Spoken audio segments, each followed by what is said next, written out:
A very good evening to you, and it's a warm welcome to the news live on Channel I. I'm Sharita Tahir. And I'm Dhamke Kanaka. Coming up are your top stories. The President says every government servant must act according to conscience. The anti-narcotic presidential task force says Sri Lanka is a distribution centre for drug racketeering. Malaysia agrees to provide new job opportunities for Sri Lankans. The Finance Minister invites all politicians to build a national economy. Measures underway to release 73 Indian fishermen in Sri Lankan custody. An Indian Air Force aircraft disappears in the Bay of Bengal. Our lead story this evening. President Maithripala Sirisena says that every government servant must act according to the conscience. He reiterates that there is no room for inappropriate governance under good governance.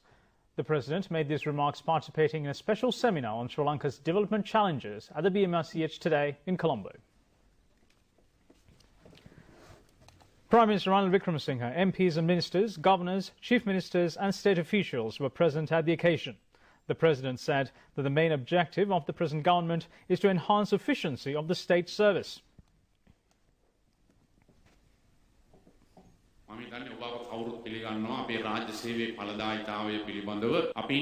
President Maithripala Sirisena said that we could not be satisfied with the level of productivity in the state service. The current rate is between 25 to 30%. The President added that their aim is to increase the productivity level to 50%. He also said the public servants must be prepared to achieve this target. The President also said all must get together to build the nation according to their conscience. If the state officials commit offences, it is no surprise to find common masses engaging in such practices. The government aims to prepare the necessary institutional framework to resolve the problems of the government officials after conducting talks with the Prime Minister. There is no room for inappropriate administration within the administration of good governance. There is an FCID phobia in the country. This institution has been created to eliminate the fraudulent environment in the country.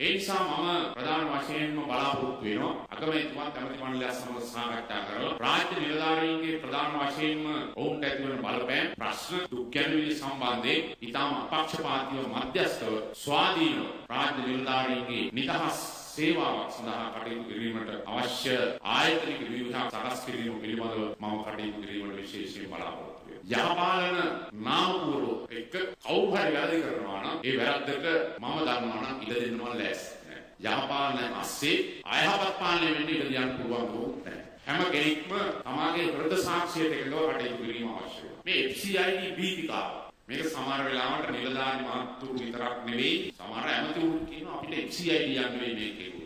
තීරණ ගැනීම සම්බන්ධයෙන් තිබෙන පසුබට වීම සමහරවිට අකාර්යක්ෂමතාවය FCID ඉලක්ක කරමින් මේවා කළොත් අපිට FCID යන්න වෙයි කියලා. ඇයි මේ FCID යක් මේ රට නිර්මාණය මූලික වශයෙන්ම මෙවැනි ආයතන ඇති උනේ රට තුල එදා තිබුණේ අයහපත් තත්ත්වයක් එක්ක. කොතනින් හෝ මේවා නැවතීම අවශ්‍ය නිසා. දැන් දේශපාලකයන් පාවිච්චි කරනවා නම් අපිට FCID යන්න වෙයි කියලා දේශපාලකයන්ට බයක් සහ ලැජ්ජාවක් ඇති වෙලා. මේක රටකට අවශ්‍යයි. මිනිහෙක්ගේ බය සහ ලැජ්ජාව නැත්නම් මිනිහෙක් සතෙක් වගේ තමයි හැසිරෙන්නේ කියලා තමුන්නාන්සලා අපි අහලා තියෙනවා. නිලධාරි මහත්තුරු කියනවා නම් අපිට FCID යන්න වෙයි කියලා නිකන් දූෂණය වංචා හොරකම් පිළිබඳව අර FCID ගැන කතා කරන දේශපාලකයන් වගේ ඒගොල්ලන්ටත් බයක් ඇති වෙලා තියෙනවා මේ වැරදි කිරීම සම්බන්ධයෙන්. එහෙම උනේ සම්පූර්ණයෙන්ම ඒවාට විරුද්ධ වූ සමාජයක් තිබුණා. ඒ නිසා ඒ සමාජය වෙනස් කිරීමේ අවශ්‍යතාවය. ඒ නිසා අපි ස්වාධීන කොමිසම් සභාව හැදුවා. නීතිය සම්බන්ධයෙන් FCID ආයතන වෙන ආයතන හැදුවා. ඒ පිළිබඳව රටට නව සංකල්පයක් අලුත් දෙයක් දුන්නා. නමුත් යහපාලන සංකල්පය ඒ වගේම රටට අවශ්‍ය අපි හැම වෙලේම කතා කරන සංහිඳියා සංකල්පය මේ දෙකම අව탁සීරු කරලා මේ රට ගොඩනගන්න පුළුවන් කමක් නැහැ. හෙට දවසේ උපදින දරුවන් සඳහා සමෘද්ධිමත් රටක් විනයගත රටක් හදන්න අපි හැම කෙනෙක්ම අපේ වගකීම ඉෂ්ට කරනවා කියන ප්‍රශ්නයයි මම ඔබේ හෘද සාක්ෂියෙන් අහන්නේ. පාර්ලිමේන්තුවෙන් අනුමැතිය දුන්නා. Prime Minister Ranil Wickremesinghe said that the Parliament has given approval to form a constitutional council. He added that in order to fulfill this objective, initially an operational committee has been appointed under his leadership. 6 subcommittees have also been appointed and they are now functioning. Therefore, this shows that there is no divisions within the government and all are acting in unity. Governor of the Central Bank, Dr. Indrajit Kumaraswamy, and Attorney General Jayanta Jayasuriya delivered special addresses. Director of the Anti-Narcotic Presidential Task Force, Dr. Samantha Kittilavarachi, says Sri Lanka is being used as a distributing centre of narcotics by international drug racketeers. The police special task force has apprehended a stock of cocaine valued around 2 billion rupees smuggled into the country on the 14th of this month. The media then has reported this as the largest haul of cocaine ever seized in the country. The stock of the contraband weighed 92 kilos. Investigations have revealed that the sugar container in which cocaine was concealed belonged to a sugar trading company in the Second Cross Street, Petta. It has been able to detect a stock of cocaine last evening after questioning the 3 persons taken into custody in this connection. The contraband detected was of 3-fold larger than the stock of cocaine found at the Paliagoda container yard last evening. The quantity of the cocaine detected by the police special task force amounted to 278 kilos. Director of the Anti-Narcotic Presidential Task Force, Dr. Samantha Kittilavarachi, said that this stock of cocaine was supposed to be re-exported. If such contraband was sent to a region such as Europe, sanctions could have been imposed on our exports. Malaysia has agreed to generate many employment opportunities to Sri Lankan professionals and skilled labourers. An agreement in this connection is to be signed by the end of this year. The visiting Malaysian Deputy Prime Minister Dr. Ahmad Zahid Hamidi and the President Maithripala Sirisena have discussed this issue when they met yesterday. The meeting took place at the President's office. In-depth attention has been focused on further strengthening bilateral relations. President Maithripala Sirisena accepted an invitation from the Malaysian Deputy Prime Minister to engage in an official tour in Malaysia shortly.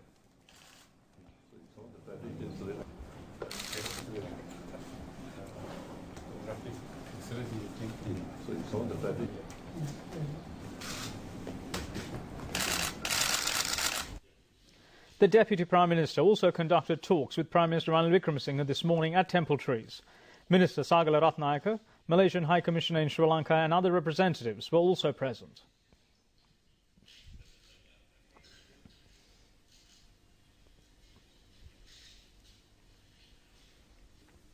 The Deputy Prime Minister visited the Asia Pacific Institute of Information Technology in Colombo. This visit underscores existing academic and investment ties between Sri Lanka and Malaysia.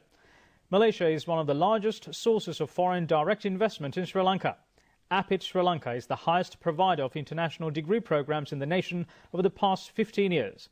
The Deputy Prime Minister placed a note to commemorate his visit. He was also presented with a souvenir.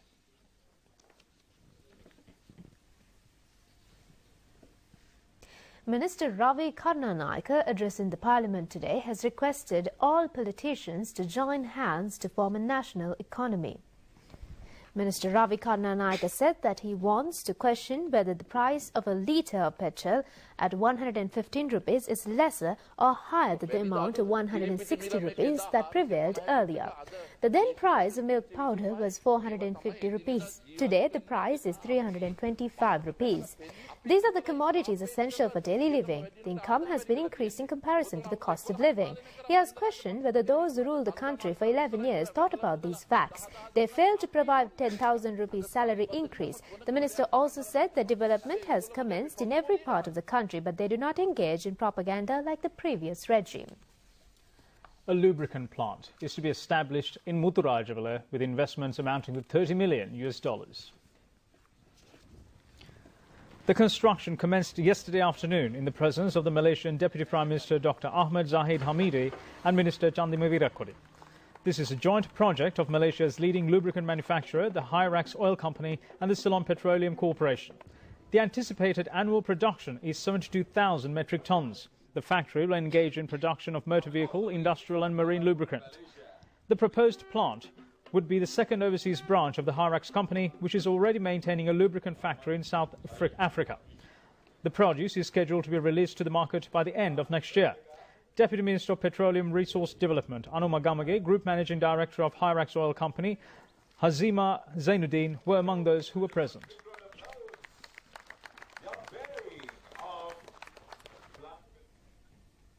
The leader of the National Youth Front, parliamentarian Kavinda Jayawardena, says that a group of parliamentarians of the so-called opposition are preparing to engage in a march not because they are patriotic, but they want to protect Mahinda Rajapaksa and the group of thieves. He was addressing a media briefing at the Sirikota party headquarters today. Leader of the National Youth Front, parliamentarian Kavinda Jayawardena, said that they have given a pledge to the people that the law will be enforced sternly against those who plundered national resources. He added that when they are implementing this program, some are charging that the government is bent on taking political revenge. He also said that the culprits of the previous regime have no self-confidence. අද මේක ඉතාමත් ස්වාධීන මේ වැඩපිළිවෙල කරගෙන යද්දි මොවුන් මොකද කරන්නේ මොවුන් අත්අඩංගුවට ගද්දි දැන් කියනවා අපිව දේශපාලන පරිගැනීම් වලට ලක් කරනවා කියලා මොවුන් අද පාරට බහින්නේ ඔබටවත් මටවත් රටටවත් තියෙන ආදරයට නෙමෙයි මොවුන් අද පාරට බහින්නේ මහින්ද රාජපක්ෂ හිටපු ජනාධිපතිවරයාගේ පවුල ආරක්ෂා කරන්න ඒ වගේම එතුමා ආරක්ෂා කරද්දි එතුමා ගාව තියෙන ඔය හොර ෆයිල් අයිතිකාරෝ ටික ආරක්ෂා වෙනවා දැන් මේ බැසිල් රාජපක්ෂ මැතිතුමාව හැතුළට දැම්මා. මං හිතන්නේ දාන සැරේට ඉස්පිරිතාලේ ඇඩ්මිට් වෙනවා. ඉතින් ඊට වඩා හොඳයි එතුමාට හැංගිලා හිටියේ ඇමරිකාවේ. එහෙම හිටියානම් රටේ ජනතාවට පැහැදිලි. මොවුන්ට ආත්ම ශක්තියක් නැහැ. තමුන් කරපු දේවල් වලට බය නැතුව ඉදිරිපත් වෙන්න කියන කාරණේ අපි කියන්න කැමතියි. ඒකාබද්ධ විපක්ෂය Secretary of the National Youth Front, parliamentarian Tharaka Nanayakara, said that the opposition is misleading the people. There is not even a shadow of the shadow cabinet prepared by them. Their intention is not to grant redress to the suffering masses, but to conceal the robberies of the previous regime. Former President Mahinda Rajapaksa said that it is a simple thing to topple the government. He added it was they who toppled a government which used the state mechanism to nurture themselves. The Colombo High Court ordered today to conduct a separate investigation on the 15 tuskers taken into the custody of the wildlife officials. It also instructed to hand over the elephants with lawful permits to their owners and to retain the animals without permits in the custody of wildlife officials. Colombo Chief Magistrate Gihan Pilapiti earlier ordered to hand over temporary permits to the owners if they intended to use the 15 elephants presently in the custody of the wildlife officials for Perahara purposes. However, the Attorney General filed a petition challenging this order. Colombo High Court Judge Manilal Vaidyatilaka delivered the verdict when the case was taken up for hearing today. The judge said the AG's petition was erroneous. The German ambassador to Sri Lanka, Dr. Jürgen Morhard, has extended his gratitude to the Sri Lankan business community. The ambassador made these remarks addressing the farewell ceremony after finishing his 4-year tenure in Sri Lanka yesterday. The ceremony was held under the patronage of Minister Malik Samaravikrama. It has been revealed that during the period of Dr. Morhard as the ambassador, the trade relations between the two countries have been further strengthened. Germany is the #1 contributor to Sri Lanka in the field of vocational training. It has been maintaining 60 years of diplomatic relations with Sri Lanka. Over $150 million of direct investments have been diverted to Sri Lanka since 1978. The German embassy has launched a brand awareness campaign to coincide with the farewell ceremony. It has been a wonderful time, many highlights. We would never would have predicted that we like it so much when you come here. It has nothing to do about the job. Many things have been achieved politically. Many things have been achieved also on the business side when I said, you know, how your presence has been ever increasing and we got stronger here. No, it was all about the people.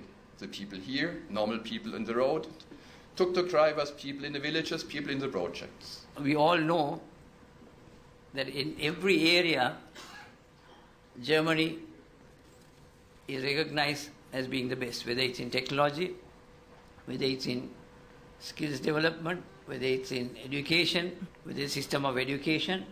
So in every sphere of life, I think we can take an example from the Germans. We all saw how they came up after the whole country was destroyed by the war, in World War II, and they rose because of the true commitment and the hard work of the people of the country.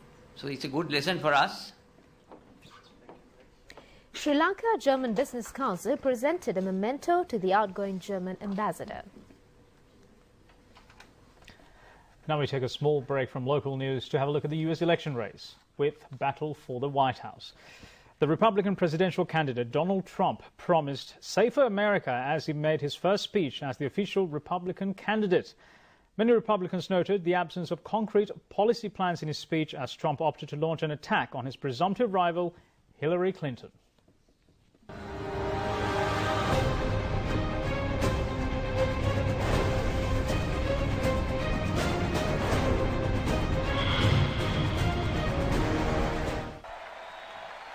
Donald Trump lamented the state of corruption in the US, with several references being made to former Secretary of State Hillary Clinton. America is far less safe and the world is far less stable than when Obama made the decision to put Hillary Clinton in charge of America's foreign policy. This is the legacy of Hillary Clinton: death, destruction, terrorism, and weakness. There can be no prosperity without law and order. I am the law and order candidate. These are the forgotten men and women of our country. These are people who work hard but no longer have a voice. I am your voice. Trump also stated that he wished to implement more protectionist economic policies.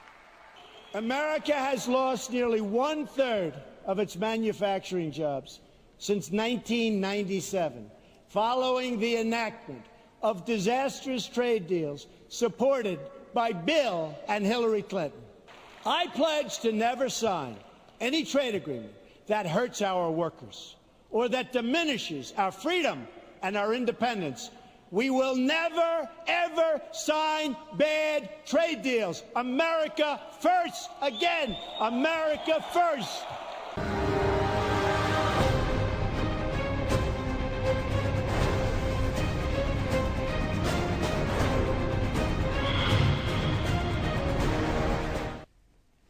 From the US, it's time now for us to have a look around Asia in our segment, Asia in a Minute.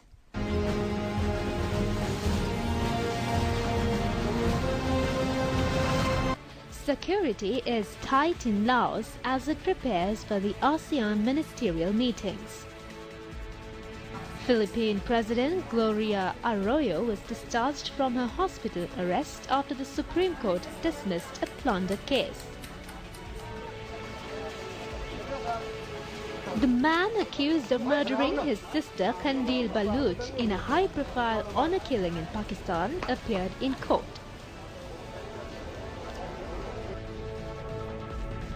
Chinese Premier Li Keqiang held discussions in Beijing with the heads of the International Monetary Fund and World Bank to discuss the global economy. The Pokemon Go mobile game launched in Japan, bringing the record-setting global hit back to its home.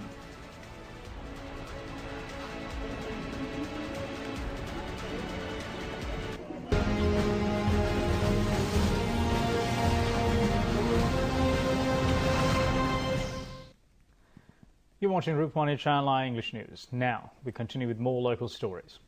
Parliamentarian Nalinda Jayathish inquires whether it is necessary to open a ward of the National Hospital in the prisons.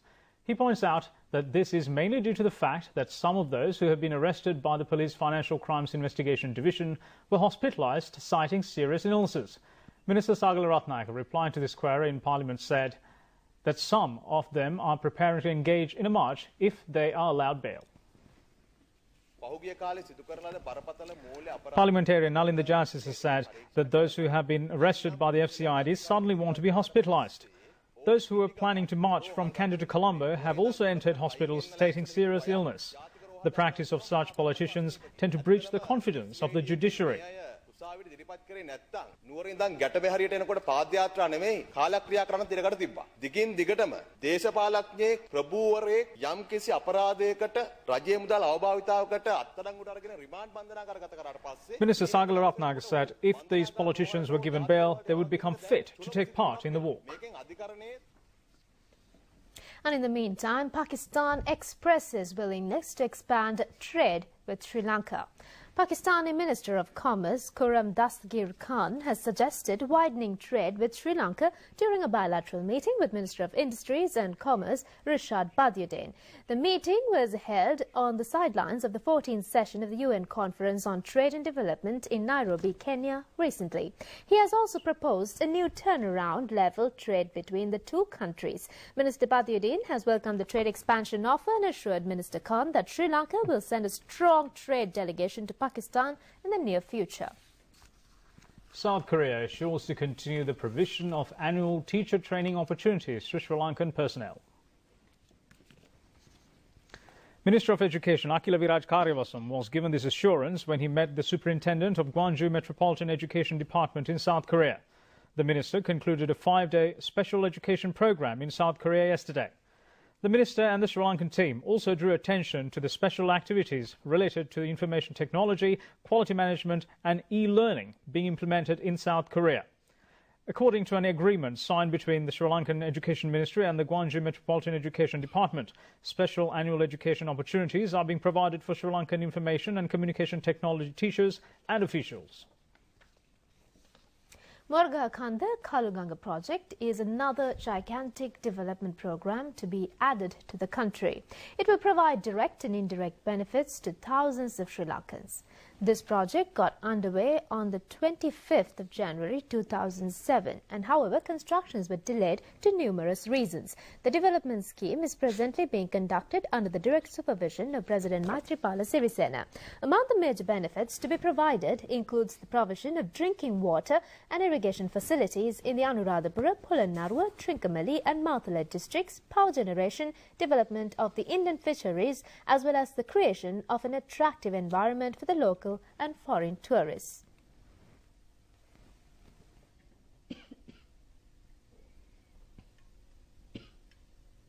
Project Director R.B. Thennakoon says that the ability to activate the Moragakanda Kaluganga Reservoir project in the Knuckles Range is a tremendous victory of the people in the area. $570 million have been invested on the Moragakanda project. The amount invested on the Kaluganga project is $129 million. The President and the Prime Minister will preside over the ceremony to deposit treasures in the main dam of the Kaluganga Reservoir on the 25th of this month. Governor of the Central Bank of Sri Lanka, Dr. Indrajit Kumaraswamy says that Sri Lanka's strategic location in the Indian Ocean and its excellent international relations could be utilized to boost the country's economy. He made these remarks at a seminar in the BMICH, Colombo, today. Sri Lanka faces the most propitious set of circumstances for the last 50 years. But though we have extremely favorable circumstances at the moment, we cannot take them for granted. Asia is the most dynamic region in the world, and we are strategically located in the middle of the Indian Ocean. We have proximity and civilizational links to India, and we have very good and close relations with China, Japan, Singapore, and South Korea. And on top of that, we also have good relations with the West. But of course we have the challenge of balancing certain key bilateral relations. And that can be done with smart diplomacy. There is a set of circumstances now which are not holding the country back, and we have a number of advantages in terms of location of the country. However, Sri Lanka's location and excellent international relation helps to offset this. The Ministry of Fisheries and Aquatic Resources Development has recommended to release 73 Indian fishermen being detained in Sri Lanka.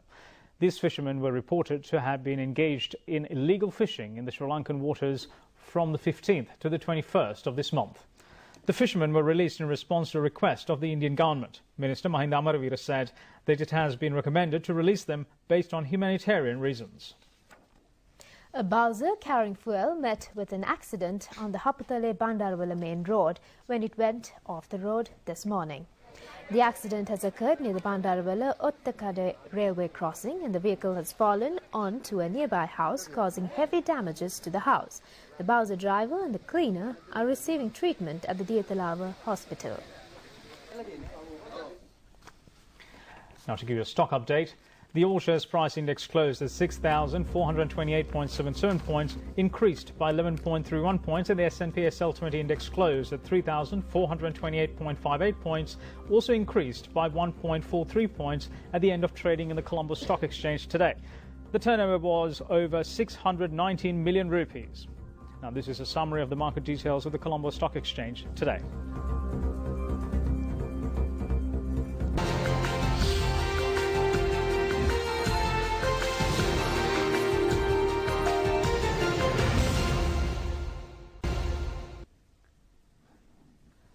Welcome back. Now it's time to have a look at news from around the globe, and we start in India.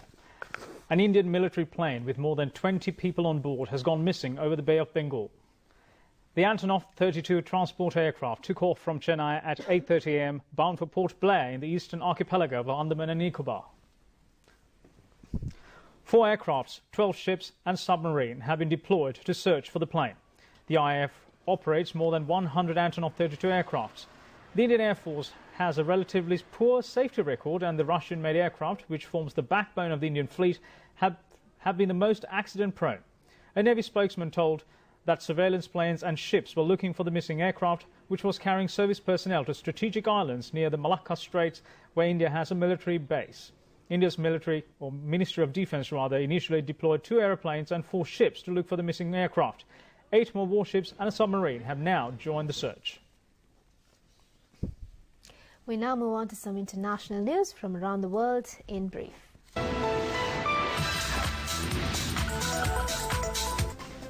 Brazilian police have arrested 10 members of a group alleged to be preparing acts of terrorism 2 weeks before the start of the Olympic Games. They were not members of so-called Islamic State but had tried to make contact with the group. The Justice Minister said the group was in the planning stage of an attack and police acted as a preventative measure.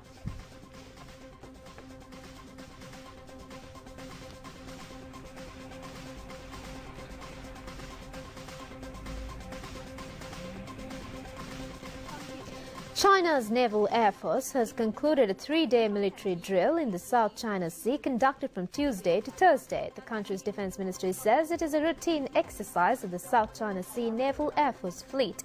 China has been patrolling islands and reefs in the South China Sea to better protect its maritime sovereignty.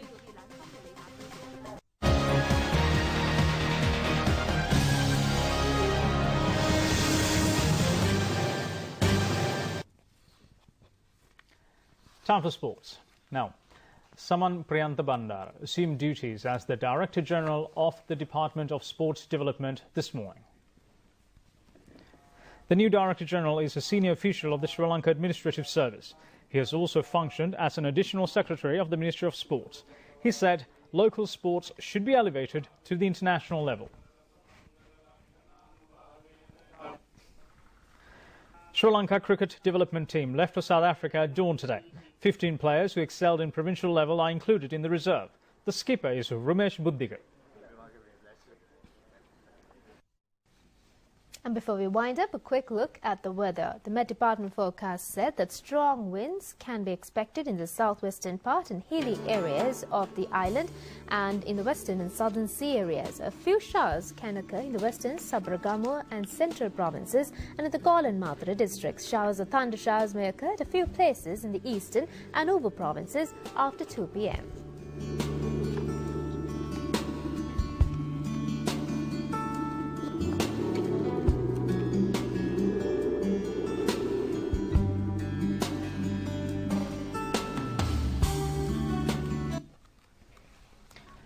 And that's all from us at Rupavahini Channel English News. Thanks for your company. Good night.